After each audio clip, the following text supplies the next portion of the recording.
welcome to another video in the series Archaeology and Islam. My name is Dan Gibson, and today I want to start addressing the topic of the archaeology of the prophets. I'm calling this video Nomads and Archaeology. Now, I find that there are different kinds of people when it comes to the prophets. This is true of both Muslims and non-Muslims. There are those who believe in the prophets. There are those who wonder and doubt and are maybe just ignorant. There are those who are too busy to care. And there are those who refuse to believe without evidence. Many of those who refuse to believe are the most vocal. They are often bitterly opposed and say all kinds of derogatory things. Often they mix up hearsay with facts, thinking that those who believe in prophets are all the same. In the next 6 videos, we're going to look at the archaeology of the prophets. We will discuss the archaeological evidence of 8 prophets in 6 videos.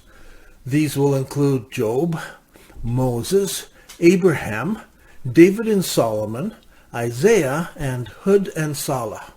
But first, don't be fooled by people who doubt. You do not have to prove that the prophets existed. The lives of the prophets have been believed and accepted for several thousand years by Jews, by Christians, and by Muslims. I think the doubters and the deniers, they need to prove that the prophets did not exist. And that's a different challenge. Now listen, here's how the argument goes. I do not believe that the prophet David existed. I will only believe if you can prove he existed. Now, how do you answer that kind of a challenge? What is acceptable evidence? In this type of discussion, it is important to understand that what the other side is thinking. If someone tells me that he doubts that David existed because there is scant archaeological evidence for this great kingdom of his, I usually ask them, what sort of kingdom are you talking about? Remember that Abraham was a nomad. After they went into Egypt to escape the famine, the children of Israel were nomads living in the land of Goshen, tending cattle and sheep. They did this for several hundred years. It was only at the very end when they were forced into labor, but the wives and the families still lived in tents. We know this because they came out of Egypt and they came with their tents. Later, we know that during the time of the Exodus, they were still nomads living in tents, Exodus 12. And during the time that they slowly conquered the land of Canaan, and after they took over the land of Canaan, they were still nomads. They didn't mind burning and destroying the cities of Canaan because they lived in tents. Heber, the Kenite, and his tribe separated themselves from Israel, and they moved their tents, indicating that they were tent-dwelling pastoralists. That's in Judges 4. Some of the tribes that they absorbed were also nomads and hewers of wood and water, etc. There's no indication that they were settled. Note that none of the captives that they captured, these tribes, were hewers of stone or haulers of stone. Listen, do you know what it says in Judges about Deborah, the ruler of Israel? She judged from under a tree, typical of a nomad. In Judges 4, there is Caesarea is fleeing from his enemies, and he runs to the tent of Heber, and Heber's wife kills him with a tent peg. During the time of Gideon, the armies returned home from battle to their tents. That's in Judges 7. And there was constant strife between the Israelites and the city dwellers, who are almost always portrayed as evil. Just as in the story of the Benjamite and his concubine, it is mentioned that Israel lived in tents, Judges 20, but the city is evil. During the time of Samuel, the people lived in tents, 1 Samuel chapter 4. And Saul travels many miles in search of his father's donkeys, indicating they were pastoralists in 1 Samuel 9. Now, some settlements seem to have come with Saul when he was appointed as king, and so he was building up his armies, and so there was some settlement of people, but this was after 1,000 years of being nomad. But King David, he was a pastoralist in his youth, 1 Samuel 17. And there are many references to the cities of the Philistines and the cities of Canaan, but there are very few references to cities in Israel outside of the cities of refuge, which are actually small towns with walls, not great cities. However, as the Israelites settled, they become involved with the gods of the settled people, and this was preached against. During the rebellion of Bichri, people still lived in tents. That's in 2 Samuel 22. For far too long, people have gotten their ideas of history from artists who drew pictures. Those artists lived in the West, and they drew pictures that would make sense to settled people. Remember, King David had no city in his kingdom large enough for his capital city, so he took it from the Jebusites. That was a people group that had Jerusalem. It belonged to another people. And David brought his fighting men and they conquered the city. Remember, this is already in 1 Chronicles chapter 11, and the people still living in tents. Even after David had a capital city and he had built himself a house, a notable event in the biblical record, but the temple of God was still in a tent, 1 Chronicles 15. It even tells us that David and Solomon had to build cities to house the people and his chariots. When Solomon decided to give King Hiram of Tyre 20 cities in the land of Galilee, presumably it was in payment for timber and the gold that King Hiram had sent Solomon. But when Hiram saw the cities, he was very disappointed. He was expecting cities, and all he got was dirty small villages. 1 Kings 9. So David's son Solomon, he built a number of so-called cities so he could keep his horses and his chariots, but he did not assign existing cities because he wanted to build new cities, or was it because there was insufficient cities of any size to house the horses and the people that he was building for? During the time of the reign of Joash and Amaziah, many people still lived in tents. That's 2 Chronicles 25. So if you're looking for a large empire with public buildings and temples, it did not exist. There's no record of David ever building great cities and public buildings or even a single temple. The temple was still in a tent. You see, Israel was not like Egypt. Israel was not like Babylon.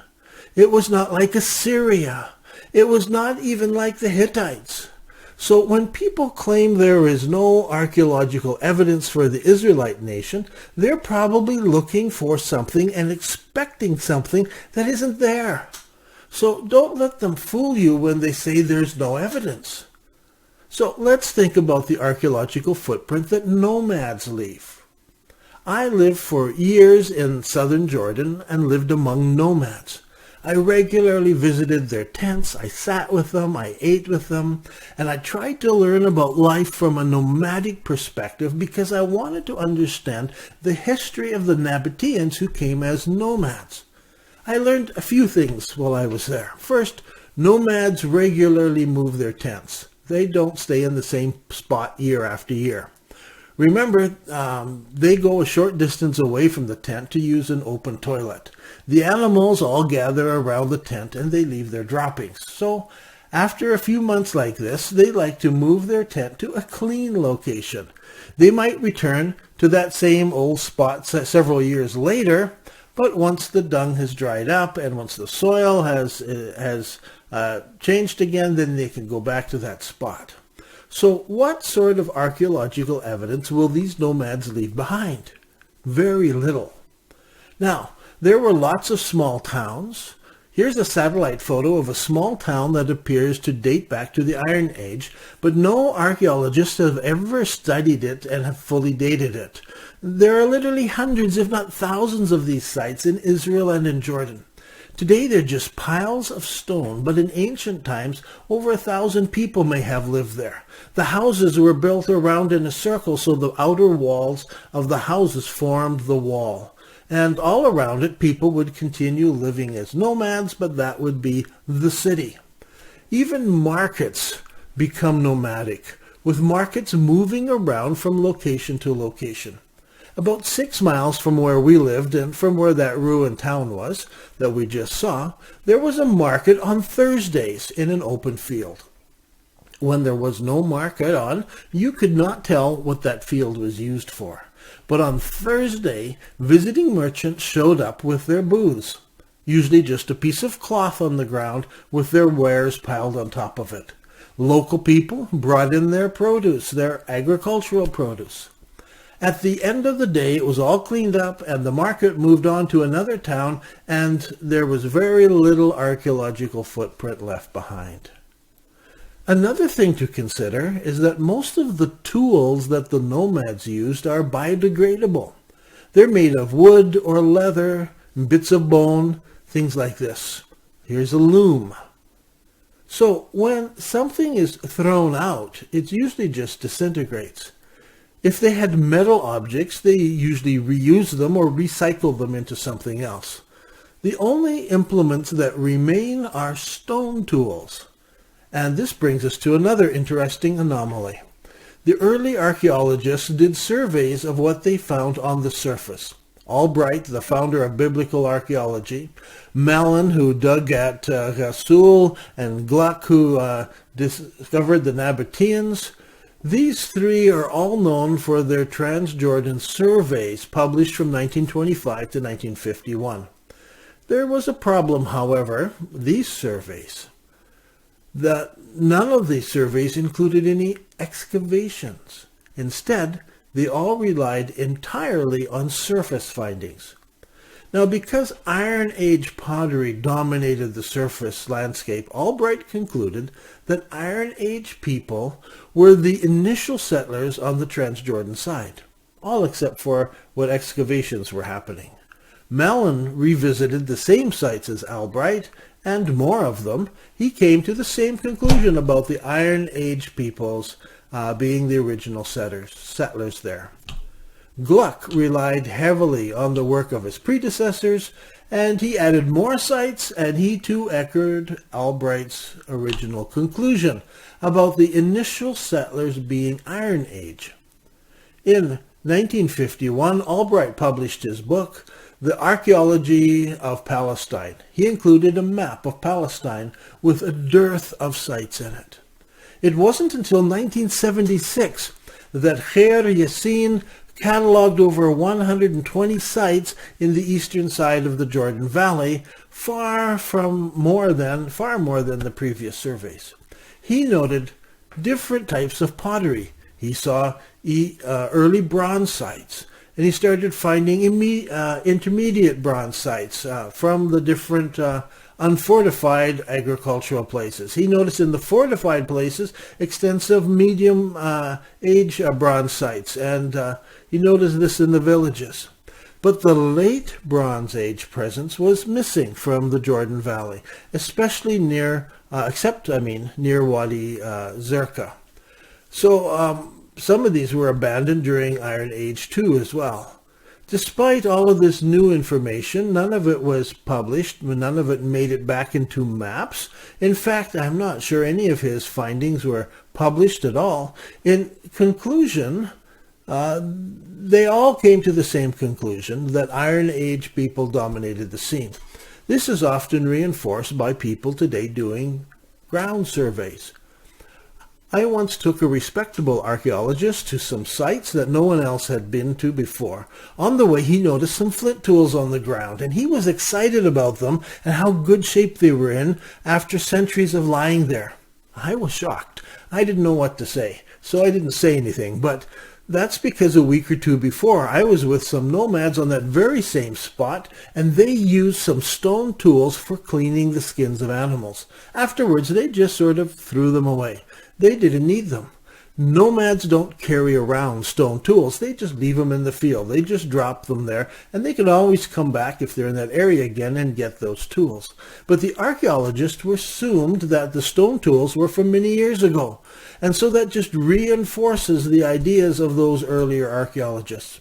Even today, I hear historians quoting from earlier ideas, saying there's no evidence of people there. They throw doubt on the biblical record. Here's a photo of archaeologists from Brown University doing a ground survey. Now, no matter how extensive ground surveys may be, there's no digging going on. There's no excavation. We need to have excavation. Now, thankfully, the archaeologists from Brown University are doing just that. I'm not complaining about them. I'm very happy when archaeologists start digging. Today, archaeologists are doing a great job on many different sites, but their funds and their personnel are limited. And so we still have only a very partial picture of the history of Israel, and especially what's east of the Jordan River.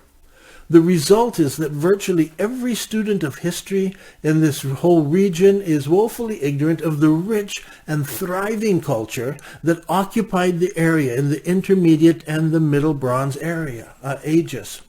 So it's only in the last few years that excavations have really started up, and a lot of serious digs are going on, and the general picture is starting to come out, but it's still not clear. A lot of these small towns have never been excavated. A lot of places archaeologists have never even visited. So anyone who claims the absence of evidence is proof that David and Solomon didn't exist, in my opinion, is being foolish. Only a small fraction of the evidence has come out so far. It's more likely that gravediggers have ruined a site or looted it than it has been cataloged and excavated and published by archaeologists. Second, if there were periods of nomadic or semi-nomadic occupation, we would expect scant evidence. It would appear that there were just small towns scattered over the countryside. It doesn't look like a big kingdom, so they say there's no evidence. Now let's consider nomads for a moment. I want to discuss them and the various kinds of nomads. First, there are the hunter-gatherers. These people leave almost no record of their presence. They come, they hunt animals, they gather food, and they move on. The only evidence there is might be things like graffiti that they scratched on a rock or animal catchments. These are often called kites in the Middle East, and there is evidence they drove their herds of animals into these huge traps laid out on the countryside.